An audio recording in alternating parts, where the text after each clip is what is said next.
Hello guys and welcome to Manual Education. So we are back with another video of another B school you can target with CAT. अगर तुमने CAT लिखा हो, CAT लिखने वाले हो या कोई और एग्ज़ाम लिखने वाले हो, फॉर एग्जांपल ZAT लिखने वाले हो, GMAT लिखने वाले हो, MAT या फिर CMAT ही क्यों ना लिखने वाले हो. Today in this video we gonna talk about BIMTech which is in Noida. एक बहुत ही अच्छा B school है you can come across for your 2 years of MBA और बहुत ही reputed B स्कूल है. काफ़ी सारे स्टूडेंट्स के प्रायोरिटी लिस्ट में ऑलरेडी ये होता है कॉलेज. सो आज हम इस वीडियो में देखने वाले हैं everything you should know about BIMTECH. क्या इसके एलिजिबिलिटी क्राइटेरिया है, क्या सिलेक्शन प्रोसेस होता है इसका, कैसी फ़ी स्ट्रक्चर है और कैसे प्लेसमेंट्स तुम्हें देखने को मिलते हैं. Because placements and fee structure is one of the thing that makes you choose an B school. अगर तुम MBA करना चाहते हो तो तुम्हारे जहन में सबसे पहले यही चीज़ होती है कि कोई भी कॉलेज की फ़ी स्ट्रक्चर क्या होती है और उस फी स्ट्रक्चर के बेस पर हमें रिटर्न ऑन इन्वेस्टमेंट कैसा मिलता है. So if you are an aspirant preparing for all these examinations, ये वीडियो तुम्हारे लिए बहुत इंपॉर्टेंट है. So stay tune with me till the end और शेयर कर दो ये वीडियो अपने सारे फ्रेंड्स के साथ. So let's start with the video. But before we move on, you can follow us on social media. Instagram पर फॉलो कर सकते हो, फेसबुक पर फॉलो कर सकते हो, टेलीग्राम ग्रुप के साथ ज्वाइन हो सकते हो जहाँ पर तुम्हें बहुत सारी इंसाइट्स, नोटिफिकेशन, अपडेट्स मिलते रहेंगे एग्जाम्स के related. Same way you can get yourself added in the WhatsApp group as well. और मैन्यूअर MBA एंट्रेंस की यूट्यूब चैनल को तो फटाफट सब्सक्राइब कर ही लो, बिकॉज सबसे पहले इन्फॉर्मेशन, नोटिफिकेशन, अपडेट्स और ऐसे इन्फॉर्मेटिव कंटेंट्स तुम्हें इसी चैनल पर देखने को मिलेंगे. तो अगर तुम ये वीडियो मैन्यूअर MBA एंट्रेंस पर देख रहे हो तो फटाफट से इसको सब्सक्राइब कर लो. So Birla institute of management technology was established in 1988. तो ये काफ़ी पुराना कॉलेज है. Under the aegis of Birla academy of art and culture and supported by Birla group of companies. Birla group एक बहुत बड़ा ग्रुप है, मुझे बोलने की ज़रूरत नहीं है. It needs no second introduction. BIMTECH is mini India in its formation every year. It has students coming almost from all states of India. तो यहाँ पर जोग्राफिकल डाइवर्सिटी भी तुम्हें देखने को मिलती है and also from few foreign countries. BIMTECH is like a school where international business endeavours are also made. It's a mix of nationalities, cultural backgrounds, academic and professional experience make BIMTech one of the most exciting and enriching business school in the country. और ये सही मायनों में बहुत ही अच्छा B school है क्योंकि यहाँ से तुम्हें फैसिलिटीज़, फैकल्टीज़, इंफ्रास्ट्रक्चर ये हमेशा से टॉप नॉच वाले देखने को मिलेंगे. प्रोग्राम्स देखते हैं कौन से ये ऑफ़र करते हैं. बहुत सारे प्रोग्राम इनके पास हैं. Post graduate diploma in management which is PGDM, जो तुम्हारा होगा 2 साल का regular program which is pretty much equivalent to MBA और ये इनका फ्लैगशिप प्रोग्राम भी है. अब PGDM है तो इसका ये मतलब नहीं है कि MBA से कम है. It is pretty much equivalent to MBA. फिर होता है PGDM in international business, PGDM in insurance business management, PGDM in retail management. Online PGDM भी होता है और डॉक्टरल लेवल जो PhD करना चाहते हैं उनके लिए भी यहाँ पर प्रोग्राम्स अवेलेबल हैं. अब देखते हैं एलिजिबिलिटी क्राइटेरिया. तो बहुत ही सिंपल एलिजिबिलिटी क्राइटेरिया है यहाँ पर इनकी. On the date of applying, जिस दिन पर तुम अप्लाई कर रहे हो, an applicant should be either appearing in final year graduation examination, पहला ही अटैम्प्ट होना चाहिए इन समर, और has a pass result of graduation, no uncleared paper. तो बहुत ही ज़्यादा सिंपल एलिजिबिलिटी क्राइटेरिया है कि तुम फाइनल ईयर में अगर अपियर कर रहे हो, पहला अटैम्प्ट है तुम्हारा, तो तुम अप्लाई कर सकते हो. और या फिर तुमने पास कर लिया अपनी ग्रेजुएशन विदाउट एनी AT-KT, तुम्हारे सारे पेपर्स क्लियर होने चाहिए, यहाँ पर कोई भी अनक्लियर पेपर नहीं होना चाहिए, तो तुम इजीली यहाँ पर अप्लाई कर सकते हो. अब देखते हैं जनरल कैटेगरी के लिए स्पेसिफिकली जो एलिजिबिलिटी क्राइटेरिया इन्होंने रखी है. मिनिमम 50% मार्क्स होने चाहिए ग्रेजुएशन में. Candidates appearing in the final year of graduation examination first attempt जो summer 2024 में can apply. Such candidate will have to produce final year result of graduation with minimum 50% marks or aggregate before 31st of October 2024, failing which their provisional admission will be automatically cancelled. For admission to PGDM and PGDM International Business, an applicant must have a valid CAT score, ZAT score और CMAT score या फिर GMAT score अगर तुमने 2022, 23 या फिर 24 में लिखा होगा. तो ये सारे एग्ज़ाम्स के साथ तुम PGDM या फिर PGDM IB को टारगेट कर सकते हो.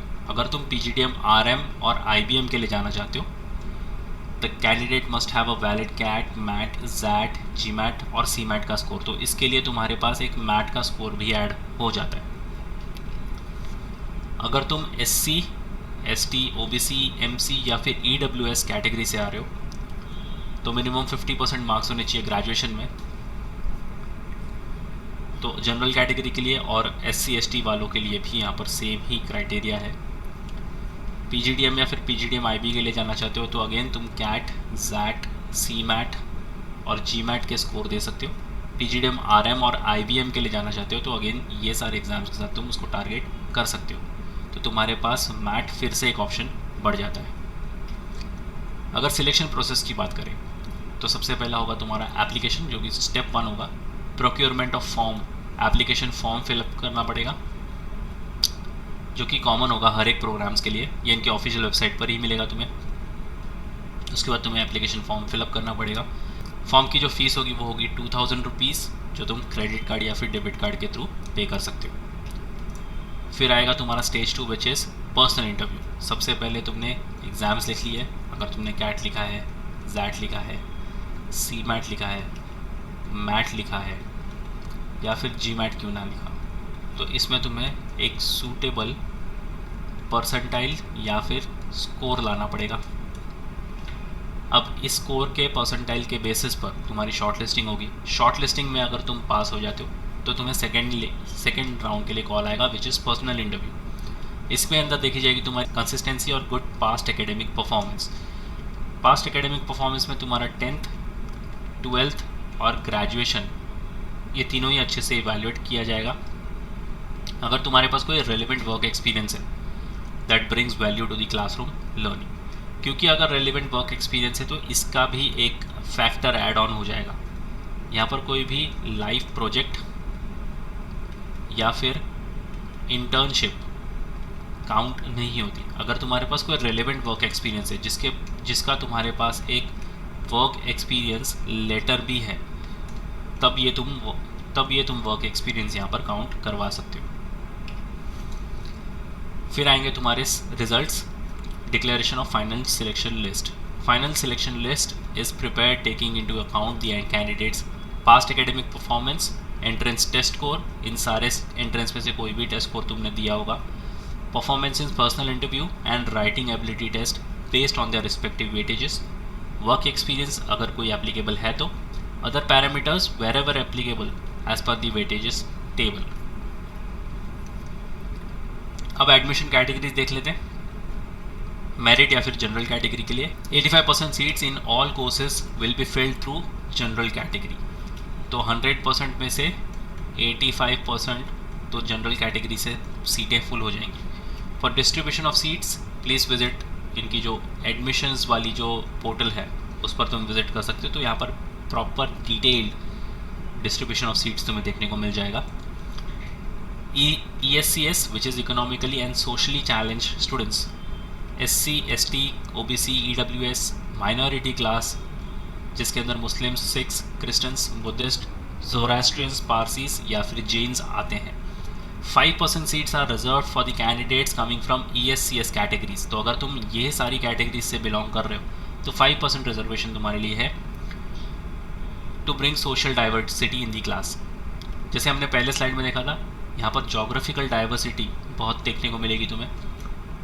A weightage of 2 points would be given while calculating merit to facilitate the entry of such candidates. ऐसे कैंडिडेट्स को 2 पॉइंट्स मेरिट के भी मिलेंगे। 15% concession to SC and ST and 5% concession to OBC minority communities in hostel accommodation charges will also be given under this category. तो ये काफ़ी अच्छी facilities हैं। 5% seat reserved for ESCS category will be open for general category if not filled by ESCS category. तो अगर ये सीटें ESCS category से फिल्ड नहीं होती तो वो सीटें जनरल कैटेगरी को बाय डिफ़ॉल्ट अलॉट हो जाएंगी। अब ESCS कैटेगरी के लिए एडमिशन क्राइटेरिया देख लेते हैं। The candidate shall be required to submit any of the following in support of his or her claim for seats under ESCS category. तो अगर तुम्हें ESCS कैटेगरी के अंदर सीट्स चाहिए तो तुम्हारे पास क्या चीज़ें ज़रूरी होनी चाहिए। For minority community certificate candidate can submit any of the following. तुम इन दोनों में से कुछ भी दे सकते हो। Self declaration as per format, ये उनके ऑफिशियल वेबसाइट पर तुम्हें मिल जाएगा। कास्ट या फिर community certificate issued by registered religious authority, इन दोनों में से कुछ भी सबमिट कर सकते हो। For admission under EWS category which is economically weaker section, the family income of the applicant from all sources should not be more than 8 lakhs पर annum। तो अगर तुम EWS कैटेगरी में फिलअप कर रहे हो फॉर्म, इस चीज़ का खास ख्याल रखना। The candidate shall be required to submit any of the following. The applicant's family should hold an income certificate issued by SDM or any other officer authorized in this behalf by the Revenue Department stating that the total income of the family is not more than 8 lakhs per annum, या फिर एक income tax assessment order of most recent year which is issued to a person after filing ITR। तो अगर ये सारे documents तुम्हारे पास नहीं है, फटाफट से इसको बनवा लो, क्योंकि अगर तुम इस कैटेगरी में अप्लाई करना चाहते हो, ये सारे डॉक्यूमेंट्स तुम्हारे मैंडेटरी होने वाले हैं। अब फाइनल सिलेक्शन देख लेते हैं। इसके अंदर काफ़ी पैरामीटर्स हैं। एक्सटेम्पर पर्सनल इंटरव्यू, उसको मिलते हैं 10%, एक्सटेम्पर के लिए 15%, PI के लिए तो 35%। तो ये दोनों ज़्यादा डोमिनेटिंग सेक्शन होने वाले तुम्हारे फाइनल सिलेक्शन में। तो तुम्हें कैट, जैट, मैट या सी मैट जो भी तुमने लिखा है उसमें तो अच्छा परफॉर्म करना ही पड़ेगा, बट तुम्हें स्टेज 2 के लिए भी अच्छा परफॉर्म करना पड़ेगा, क्योंकि उससे भी ज़्यादा उसका वेटेज है। फिर आते तुम्हारे एंट्रेंस टेस्ट के परसेंटाइल, इसको मिलते हैं 30%, पास्ट एकेडमिक परफॉर्मेंस को मिलते हैं 7%, additional weightage for candidates with engineering, math and statistics background तो उनको मिलते हैं 5%, ये एक एड ऑन हो जाता है। वर्क एक्सपीरियंस को रेलिवेंट है तो उसको मिलता है 10%। Regional other than UP and NCR region तो उनको मिलते हैं 3%। ESCS कैटेगरी अगर तुम माइनॉरिटी कम्युनिटी से बिलोंग करते हो तो उसको मिलते हैं 5%। जेंडर डाइवर्सिटी सिर्फ फीमेल कैंडिडेट्स के लिए यहाँ पर है 5%। अब फी स्ट्रक्चर की बात करते हैं। नंबर ऑफ सीट्स जो हैं 240 + 45 सुपर न्यूमरेट सीट है। सिलेक्शन प्रोसेस तो हमने पहले ही देख लिया है, इसका एलिजिबिलिटी क्राइटेरिया भी हमने देख लिया है।